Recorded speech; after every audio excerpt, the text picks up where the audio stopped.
Magandang araw sa kanilang lahat, magandang gabi dito sa atin Tapondo Self-Defense Instructional. At sa araw nito ay tuturo na naman natin sa inyo ay ang ganun pa rin, diretso pa rin kasi yung sipa na diretso ay maraming techniques yan. So dinadahan-dahan na natin at pakaunti-kaunti at puro mga basic muna ginagawa natin para hindi kayo mahirapan. Later on, papunta tayo sa mga mahirap na sipa. Ayan. Ngayon, ito na siya.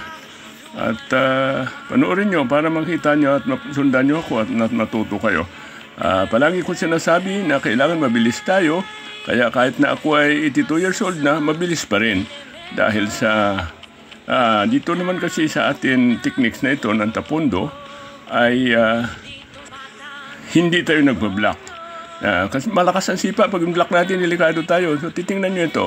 Pag ano, dahil diretso na ito, yan, pari ka ng kanan, ilag sa kaliwa, yan, dampot ka. Doon ang dampot mo sa kanyang kamao. Yun, napakasakit yan, tingnan yung hawak. O, tayo, hindi na makakatayo yan. Dahil napakasakit yan. Pag binigla mo yan, bali yan. Kaya, importante yan, ulitin natin, ilag, pari, sabay dampot sa kanyang kamao, pasok, atras ang kaliwang paa, hagis. Yan, napakasakit yan.